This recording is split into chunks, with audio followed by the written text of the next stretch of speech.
eso lo llaman como el sitio arqueológico de Intihuatana o Pumacocha, la laguna del Puma en el castellano. Lo llaman así porque esta laguna, en esta estación de lluvia, entre febrero, casi final de febrero y marzo, por el aumento de las lluvias, aumenta el caudal de los ríos, alimentan la laguna y la laguna toma la forma de un puma agazapado, como si estuviera corriendo. Ahora todavía no se nota la forma del puma. Entonces por eso lo llaman así. Ahora, el lugar en el cual nos encontramos ahora mismo tiene dos teorías. Uno lo consideran como el Torreón del Inca y el otro lo consideran como la Portada del Sol. Lo llaman Portada del Sol básicamente por la arquitectura que tenemos acá. Ha quedado parte del famoso Portada del Sol, ¿no? Esto que vemos acá con doble jamba incluso, o doble corte. La teoría de la Portada del Sol nos explica lo siguiente. Esto puede ser una portada, pero para ser portada del sol tenía que estar orientado básicamente al punto de salida del sol, al lado este. Esta es la ubicación, este, oeste, norte, sur. Y como se encontraba en los lugares donde hay presencia de portadas del sol, necesariamente pues eran espacios donde se hacían rituales en honor al dios sol, ya que esta era una de las deidades principales del imperio incaico. El imperio incaico era politeísta, tenía muchos dioses, el principal era Huiracocha y el secundario era el sol, era una deidad muy importante.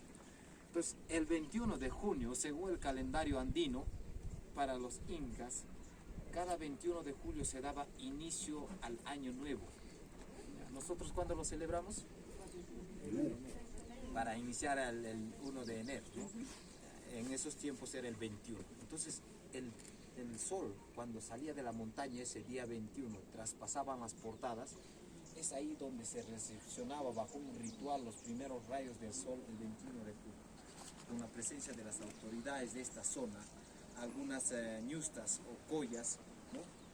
Con la presencia de ellos, poseyendo vasijas ceremoniales con productos andinos y algunos con brebajes como chicha de jora, bajo un ritual se hacía la recepción de los rayos del sol, según plantean las teorías, en lugares como este, donde habían portadas del sol, ¿no?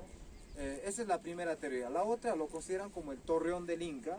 Si ustedes se dan cuenta, esta arquitectura está en un punto estratégico, en un punto elevado, a diferencia de las demás que están todo abajo, ¿no? Es más, si han sido observadores, la parte baja va de forma serpenteante, que en quechua a la serpiente lo conocemos como Amaru. ¿Por qué lo hacen de forma serpenteante o por qué la montaña se llama Amaru Casa? Porque aquí nace uno de los hijos de Pachacútec, de nombre Amaru Yupanqui, ¿no?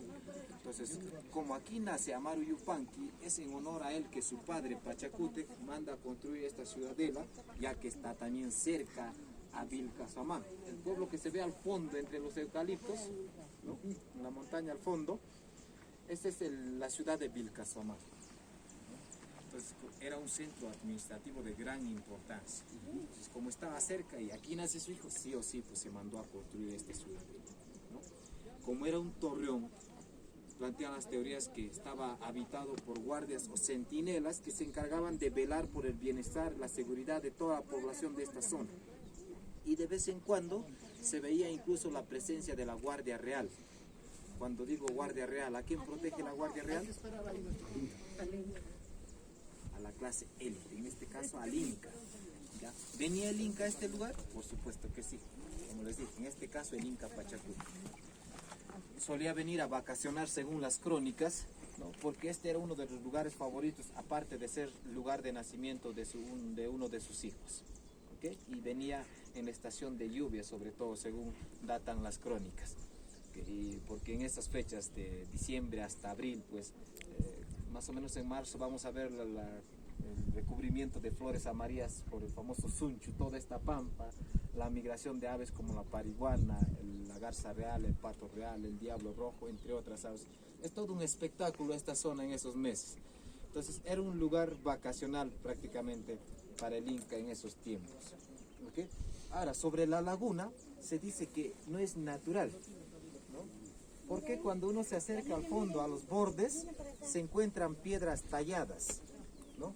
Restos arqueológicos de la cultura inca. Peor, al fondo se ve como una especie de represa al final de la laguna, hay una muralla, hay doble tipo de intervención arquitectónica. Una parte con intervención incaica y el otro con intervención de la época colonial. Entonces, natural no es esta laguna.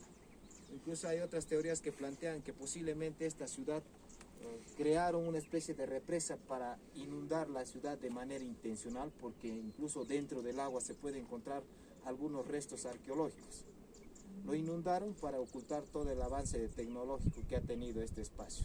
Hace un tiempo atrás, bajo un proyecto, se quiso secar la laguna para hacer investigaciones, pero como el pueblo de atrás hay espacios de cultivo y depende mucho de esta represa prácticamente, no han podido porque la gente mismo se ha opuesto. ¿Ok? Ahora, aquí vemos el doble corte.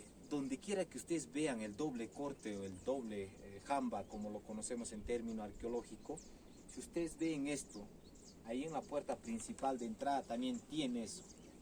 Es símbolo de poder y nobleza. ¿Qué quiere decir? Que a lugares donde tenía este corte solamente podían ingresar personajes de la clase noble, más no otro habitante de la cultura quechua o inca, ¿ya? Solo los de la élite. ¿Cómo se hacían los tallados de la piedra? 3 técnicas. Percusión, chancar piedra con piedra. La otra es fricción, rozar piedra con piedra. Y la otra es abrasión, ¿no? De forma circular, incluso posiblemente utilizando arenilla para acelerar el desgaste. La acomodación de las piedras, 2 técnicas. Una es superposición, como si lo hubieran juntado con una argamasa transparente. Y la otra unión es la técnica del machimbrado. ¿En qué consiste el machimbrado? En tallar una piedra con una punta y el otro con un agujero, como macho y hembra. De ahí el término machimbrado. Tú juntas esto y ayuda a no desplomarse fácilmente en los movimientos telúricos. Y de paso de remate la forma trapezoidal. En las hornacinas que ustedes ven ahí, tiene la forma trapezoidal. Ancho por abajo y estrecho por arriba. Esto igual tenía una función muy importante para dar una mayor estabilidad a la arquitectura, ¿no? Un ejemplo rapidito, miren, si yo me paro así, con las piernas abiertas, ancho por abajo, cualquier movimiento tengo una mayor estabilidad. Pero si lo hago recto, cualquier movimiento, yo pierdo el equilibrio fácilmente. Entonces no es porque sí, así lo hacía. Tenía una finalidad muy importante la forma trapezoidal en la arquitectura incaica.